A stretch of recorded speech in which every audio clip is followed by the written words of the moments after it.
మొత్తం దేశం బీజేపీ ఓడిపోవాలని ఎందుకు కోరుకుంటుంది? గాంధేయవాదులు బీజేపీ ఓడిపోవాలని కోరుకుంటున్నారు, అంబేద్కర్ వాదులు బీజేపీ ఓడిపోవాలని కోరుకుంటున్నారు, రాజ్యాంగ కర్తలు బీజేపీ ఓడిపోవాలని కోరుకుంటున్నారు, లౌకికవాదులు బీజేపీ ఓడిపోవాలని కోరుకుంటున్నారు, దళితులు బీజేపీ ఓడిపోవాలని కోరుకుంటున్నారు, ఎస్టీలు బీజేపీ ఓడిపోవాలని కోరుకుంటున్నారు, ఆదివాసీలు ఎస్టీలో ఉన్నటువంటి ఆదివాసీలు కూడా బీజేపీ ఓడిపోవాలని కోరుకుంటున్నారు, ఓబీసీలు బీజేపీ ఓడిపోవాలని కోరుకుంటున్నారు, సిక్కులు బీజేపీ ఓడిపోవాలని కోరుకుంటున్నారు, క్రైస్తవులు ముస్లింలు కూడా ఈ దేశంలో బీజేపీ ఓడిపోవాలని కోరుకుంటున్నారు, రైతులు ఓడిపోవాలని కోరుకుంటున్నారు, యువకులు ఉద్యోగాలు లేక ఈ దేశంలో ఉన్నటువంటి మెజారిటీ యువత కూడా ఈరోజు బీజేపీ ఓడిపోవాలని కోరుకుంటున్నారు, స్త్రీలు ఆడపిల్లలు అయితే రక్షణ లేక ఈరోజు బీజేపీ ఓడిపోవాలని కోరుకుంటున్నారు, అగ్నివీర్ ఆర్మీ కూడా ఈరోజు బీజేపీ ఓడిపోవాలని కోరుకుంటున్నారు, ప్రభుత్వ ఉద్యోగస్తులు కూడా బీజేపీ ఓడిపోవాలని కోరుకుంటున్నారు, వ్యాపారస్తులు శాస్త్రవేత్తలు అందరూ ఈ దేశంలో ఉన్నటువంటి బీజేపీ ఓడిపోవాలని కోరుకుంటున్నారు. ఎందుకంటే బీజేపీ అన్ని రంగాల్లో విఫలమైంది.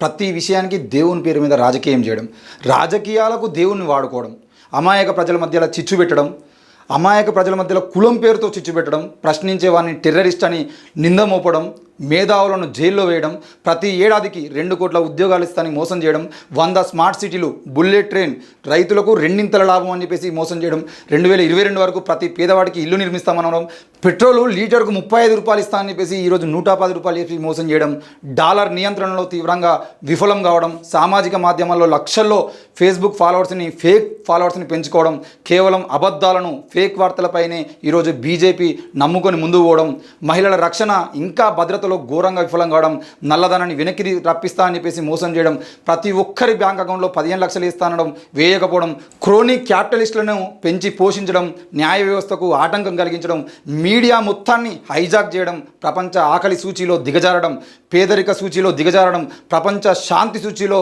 భారతదేశం దిగజారడం, ప్రజాస్వామ్యాన్ని నిరంకుశత్వంలోకి దిగజార్చడం, రాజకీయాలను నేరస్తులు రేపిస్టులు ఇంకా అవినీతి నేతలతో నింపడం, జీరో మీడియా ఇంటరాక్షన్లు, సంపదను కొందరి చేతుల్లోనే పోగయ్యేలా చేయడం, ముఖ్యంగా అంబానీ అదానీలు, అసలైన నేతలకు బదులుగా వాళ్ళ కుమారులను పెట్టడం, కుమార్తెలను ప్రోత్సహించడం, వారసత్వ రాజకీయాల్లో కాంగ్రెస్ను మించిపోవడం, కాషాయీకరించబడిన చరిత్ర, కాషాయీకరించబడినటువంటి విద్య, కాషాయీకరించబడినటువంటి సినిమా, కాషాయీకరించబడినటువంటి క్రికెట్, ప్రణాళిక లేని నోట్ల రద్దు, తదనంతర గందరగోళం, ప్రాణ నష్టం, ప్రణాళిక లేని లాక్డౌన్లు, ఫలితంగా గందరగోళం, కార్మికుల ఇంటికి నడుచుకుంటూ వెళ్ళినటువంటి రోజులు మనం చూసాం. ద్వేషపూరిత ప్రసంగాలు ఇవ్వడం, ద్వేషపూరిత ప్రసంగాలను పెంచడం, కొట్టి చంపడాలు, అల్లర్లు, ఉగ్రవాది గాడ్సేను బహిరంగంగా కీర్తించి ఆరాధించడం, కోవిడ్ సమయంలో వ్యాక్సిన్ మన దేశానికి అవసరమైతే విదేశాలకు పంపడం, రైలులో కాల్చివేత, బుల్డోజర్ ర్యాలీలు, పోకిరి చర్యలతో అంతర్జాతీయంగా భారతదేశ ప్రతిష్టను దెబ్బతీయడం, మహిళా రిజర్లను అవమానించడం, రైతుల నిరసనను దేశద్రోహంగా ముద్రవేయడం,